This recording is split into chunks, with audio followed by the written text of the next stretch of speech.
Yeah, so I guess we're going to transition to what's going to be our main event for this episode, and that's going to be Ultraman Blazar episodes 5 and episode 6. Very interesting episodes. This show's like low key very funny. Yeah, I mean, every Ultraman series has like a funny character in it, But like but everybody's funny in this this. one, yeah, But they're it's not just trying to be funny. it's very well Like balanced. there's no Yes, silly, stupid character in this. yes, It's yeah. just There's always like the one goofball, but yeah, and the people who are doing the dub for this, they're doing such a good job. yeah, Like so let's just get into this episode. So this episode they are testing out a new railgun system that's going to be able to like detect and take out kaiju, and it's called the Mega Shot railgun, and it's basically like two giant cannons, kind of like think of Kiryu where he has those like cannons yeah, on them. They kind of look like that, and they're colored like Earth Garon, but I don't think they're meant to mount on him. yeah, They're just separate cannons. yeah. They just plopped them on top of a mountain. They just had to build them on top of a mountain. Yeah. But in doing so, they destroyed a shrine to a deity, a forest deity that's protector of the mountain, the forest over there. And since then, there's been seismic activity. Yes, and it's Lord Dorgo or just Dorgo. So they're doing this test, and then like some like crazy lady comes out. They're just about to start using the railgun. She's like, "You gotta stop the test. You gotta stop it." And then like, It turns out to be Henri's like childhood friend. yes, and like Henri's like, she's like, "I don't want to talk about my hometown," because Yeah, like it starts off with them talking about hometowns and stuff. And like the funny thing that like them meeting each other, and Henri's like, "Oh, it's Mizu," and she's like, "Henri." I didn't notice this until they did it in the dub, but like Henri has like a Midwestern accent. yeah. She throws And out. Yeah, yeah. She like breaks character and gets a "don't you know." yeah, like they throw like "don't you knows" in there, and then later in the episode, this is obviously an English dub joke. Like Yeah, this isn't in the series, but then like later on in the series, in like the episode, they're making fun of her accent, and she's like, "I don't sound like that." yeah. Because she only goes into that accent like once. But yeah, I thought that was pretty I thought that funny. was a pretty funny localization joke because it's like we're gonna make them Midwesterners. But apparently, like he's a childhood friend of Henri. Um, uh, there was this local legend that Dorgo was the protector of the town and the mountain, and Henri used to go there as a kid hiking, and they'd pray at this little shrine that they had. And she's like, "Oh, I kind of remember it now." Like she kind of forgot because it's been years. Yeah. And basically, what happens is that shrine got destroyed, and apparently, it was true. Dorgo really was there, and there's this whole scroll thing too that they had that Yeah. tells the story of the shrine, which her friend had. But it's pretty cool. Dorgo's design was really crazy. He rises up out, and sure enough, the cannons are mounted onto Dorgo, and he just kind of starts rampaging. But he gets really tired. Yeah, he passes out. He's Yes. got like a little like snot bubble coming out over here while he's taking Yeah. his nap. I thought that was a Yeah. really funny thing. So like they realize that like they're very adamant in this at the beginning is like, oh, we did all the environmental Yeah. impact test. We're gonna be fine. We're not gonna mess anything up.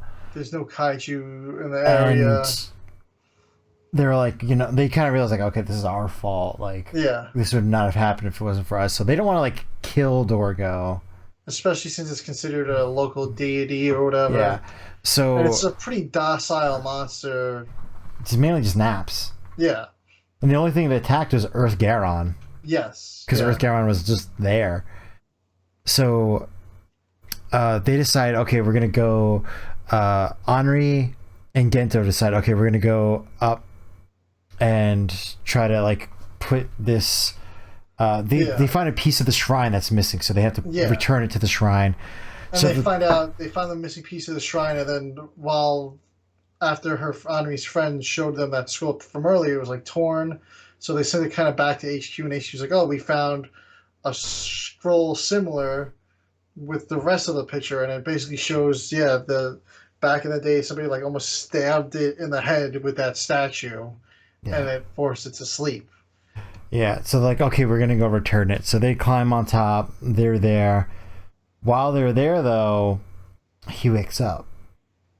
So he starts going on a rampage again. Earth Garon doesn't really have any fighting chance, and he gets hit with like a laser beam, kind of, and you see this like Aurora Borealis thing around him. That's gonna play into the next episode, but he gets shut down, and he gets Gento gets knocked off. He's flying through the air, and then obviously he transforms, he henshins, and he becomes Blazar. And something happened where the railguns get activated, because it's not like Dorgo is controlling them. No, it's just they get activated. Yeah, they just target, and they have no control of them. Yeah, so like Blazar's getting like nailed with this railgun, and he's like trying to like juggle around him, and like he's like trying to just kind of wrestle Dorgo. He doesn't really want to harm him. He's just trying to basically like restrain him so that Henri doesn't fall off and fall to her death. So she does this cool little like go to sleep stabby thing. He goes to sleep, and then like as he's going to sleep, like Ultraman kind of like pushes him back to like where in like the mountain line he's supposed to be. They're like, oh, that's the footprint there. That's where he should be. Like a piece of furniture that got moved. They're like, oh, we gotta try to get that foot right back into the indent there, the carpet. Yeah, and then Ultraman flies away. Day's saved, and they're like, oh, we have to do a better job at when we do environmental impact surveys. One of the things cool. it was a pretty cool episode. One of the things I didn't like, at least to me, I was just like, if Gento got knocked off, nobody was like, Gento, where is he? We gotta find him. Make sure you don't crush him with Earth Garon. Yeah, I mean, that's just the Ultraman trope. I know. I mean, the host is always falling, crashing their ship. I mean, I was like, these guys are the worst pilots. Every damn episode, they're just crashing jets and somehow surviving it. They eject at the right time, and they're like, where the hell did he land? I don't know. Ultraman disappeared. Let's ignore that. They're like, dude, Gento's never around. We always have to finish this without him. Ultraman just comes in and fixes everything. There's only been, I mean, like I said, I've been going from Showa. This is the first like modern one. I think there was a Return of Ultraman episode where the captain kind of implies that he knows the host is Ultraman, but like he doesn't outright say it. Yeah. But yeah. It's like you guys are scientists. You're supposed to be the smartest, and you haven't figured this out yet. Like, the guy's never around when Ultraman's around. Yeah. Yeah, so I guess we're gonna go into episode 6, because this episode, like, really, like, it does call back to episode 5. One weird thing at the end of the episode 5 English dub is, like, they had a recap episode that I guess we didn't get over here. That's just like, I guess like that DC show that was awful, like, what was that one? It's called like Normals or something, where it's like office workers just having to live in a world with like Batman and everything. Yeah. They did like that, but like for Ultraman, like the first 5 episodes. They specifically call it a clip show. So it was probably just like, oh, remember that time when Ultraman came and there was Bazanga? And then they showed a clip of Bazanga. So probably we didn't play too much plot into it, but we didn't get it here in the US. So episode 6 is the invasion one, and this one directly follows up with episode 5. So it's not like we even missed anything. There's this couple that's driving. There's an Aurora Borealis. They come out, they take a picture, and then their car just starts up and then just starts driving away. And then we see a plane flying over, kind of losing control as well. Yeah. And so last episode focused on Henri, what's pretty cool about this series too that I noticed is that they're giving kind of each member of the crew their own like little episode. So last episode was Henri. This episode follows Yoshinobu, and basically he's just getting burnt out because everybody's asking him for favors around the base, and they're like, "Oh, you asked him to do that? I asked him to do this. Oh, well, I asked him to do that." And then everyone's like, "Man, this guy's got a lot on his plate," and he's just like screwing things up now because he's just like overworked and he doesn't want to let anyone down. So Gento just orders him to be like, "Yo, take a day off." He's like, "It's my responsibility. I shouldn't let you get burnt out like this."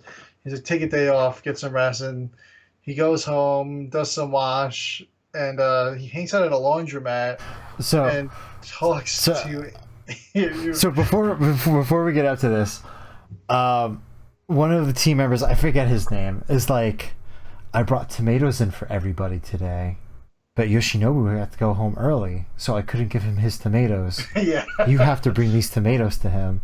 So he gives Yeah. Gento like a bag of tomatoes, and it's like a bushel. I thought it was apples because I'm like, it looked like for us here in the U.S. it's like what a- a it's like a bushel of tote, apples would yeah. come in. But he gives him like tomatoes, and he's like, "You have to go give these to him," like in that tone. So It's Gento. your job. So This is your fault. yes, basically. So Gento goes and he walks in on Yoshinobu talking to Kururu, which is his friend Dryer. His Yes, friend of the he's dryer. friends with a dryer. Is it a dryer? Washing It machine? is a He's little- dryer. It's a dryer. Kururu. Kururu. So He's just- Gento like walks in on this and he's like, And he's like, "What did you see?" And he's like, "Nothing." So then he leaves without giving him the tomatoes. And then this alien, like as he leaves, like an alien walks into the laundromat, and they kind of reveal this. Well, they start with like, first off, they shoot Yoshinobu with like this gun, and my lord, this man takes off his shirt. And he's like the most jacked man like ever. I was watching with my wife, and she was like, "What?" She's like, "I thought this was a kid's show." But like, yeah, this guy's just ripped, and like he's talking to like this alien without his shirt on for like 5 minutes, and basically they have a gun that lets them take the negative thoughts that's stored in technology and control it.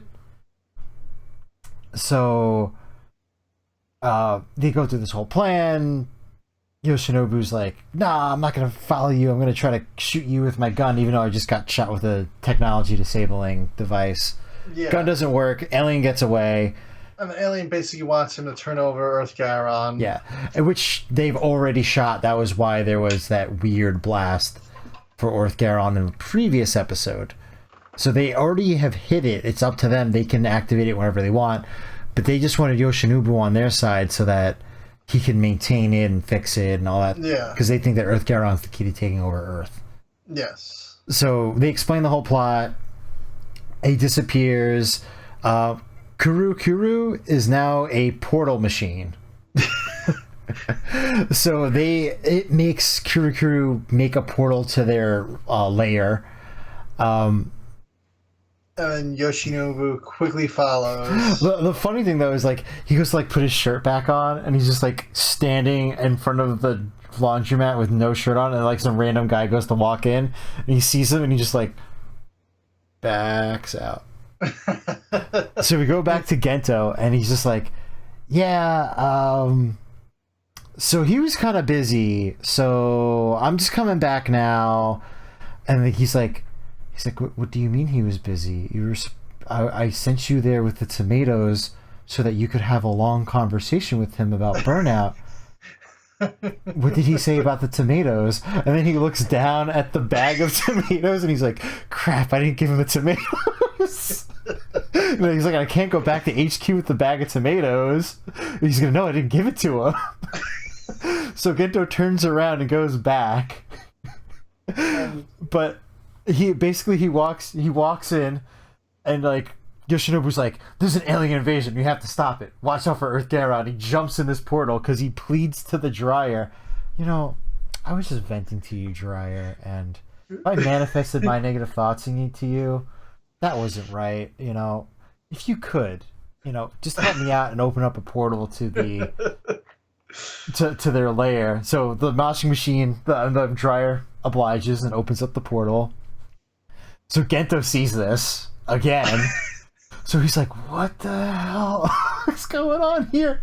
So he calls up HQ again, and HQ's like, Earth Curon's been activated. He goes, is he heading to this beach place? And the reason he knows, because Gento could see through the portal where he was going. But Gento doesn't know how to talk to Kurakuru, so he's like, Great Lord Kurakuru, can you please show me where my friend is? And it shows him inside of the glass, on a screen, where they are located. So obviously Girth Garon's out of commission. Well, not out of commission, he's rampaging right now. So I was just like, they gotta get the van back. So do you want to continue this? Alright, so they all get in the van and they're driving, and then Earth Garon's they're like, oh, that's Scarred. You have to stop Scarred. So Earth Garon picks up a toy van, and he's shaking it all over the place. And I guess Gento didn't have time to do anything with the tomatoes. So they're in the van, and they're just flying all over the place. And the guy's like, oh God, these tomatoes. And so Gento gets out of the van. He's like, oh, follow me, follow me, follow me. He runs away, drives Earth Garon away from the rest of the team. He gets knocked into the air, henshins into Blazar, and now they're wrestling. He's not trying to destroy Earth Garon. He's just trying to wrestle with it. Yoshinobu's in the alien lair. He takes out one of them, the Alien Cannan. Yes. And then there's still one more left. Yeah, they kind of have him at gunpoint now, and I don't know. He kind of does the same. Escapes. Yeah, he escapes, but then the tower gets knocked over, and he falls from this lighthouse. No, it's actually the windmill. He's in one of those turbine things. And he's pleading with Garon the whole time he's fighting with Ultraman. Oh, you gotta stop this. This isn't you. You're meant to protect the Earth, not destroy it. Yeah. And as he's falling, Earth Garon knocks into the windmill. He falls off the balcony that he's on, and Ultraman make it look like Gento's gonna be Ultraman's gonna dive to save him, but then it ends up being Earth Garon that saves him. So Garon has snapped out of it, and now the Alien Cannan are like, oh crap, there goes our plan. And their base, like I said, was inside this giant turbine. So the turbine points up and begins spinning, and to take off almost I don't know what those things were. Remember back in the day they had those dragon flyer toys where you'd pull them? Very similar or those to that. fairies where you'd pull them and they spin around. The turbine begins to take off like that into the sky. And Earth Garon attacks it. Blazar finishes off the turbine. And Blazar does his weird. So he summons the Blazar, spins around like Elastaman, and then unspins himself and launches the lightning bolt. Yeah, it was crazy. And then aliens destroyed, or Borealis. Yeah, what I really like about this series so far is the episodes are just so simple and straightforward. It's just boom, boom, boom. They go so quick. Yes, they really do. There, it's beat after beat, and I gotta say, the comedy in this is just so good. Theoretically, there's no jokes in this episode. There's just a gag with tomatoes. Yeah. That's the joke, is that there's tomatoes. Situations. But everyone plays it straight. It's not meant to be goofy. It's not meant to be a joke or anything like that. And I think it just adds so much to the series. Yeah. No. One thing I gotta say I really like about Earth Garon, though, and I noticed this in the last episode as well because he was stunned for a little bit. The eyes, they're not dead eyes. They kind of emote what it's feeling. Yeah. So No, it's really cool. you know, I know instead of like the last 2 episodes because they're using that a little bit more, and a really cool feature for them to have. Yeah, and I mean the monster designs have been awesome for this. I mean, Alien Cannan was a callback. They've appeared before in Ultra 7, Yeah, and I'm sure they've appeared in other series since. But so far all the kaiju designs have been great. yeah. I This sort is of, the first. At least I think this is the first reused yeah, enemy, yeah, and we do know that there's another one coming up. But yeah, I mean, yeah. for the most part, it's I can't wait almost for that one. all original designs so far.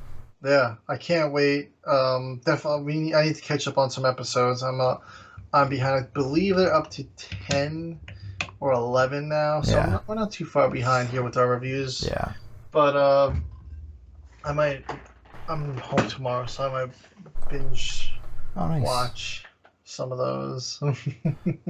Yeah, But overall, Blazar has been a great series. I'm glad I kind of finally took the jump into watching a modern Ultraman series yeah. while trying to continue my Showa era to modern times.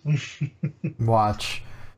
Yeah, you know, it's such a good series, and it's a good. I think this was a good series for them to start trying to bring into America. Yeah, I no, think this is the definitely. time to do it.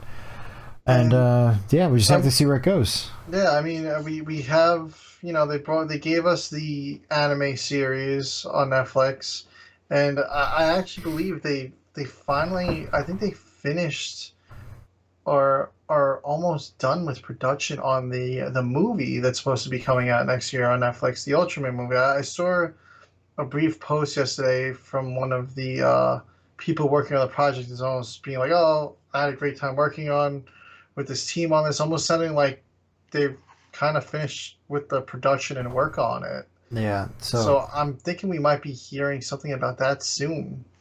probably, I would imagine. Yeah. So that's more Um, American Ultraman for us. yeah, I would say probably early October we'll start hearing some stuff about that. Yeah. I think probably around New York Comic Con time.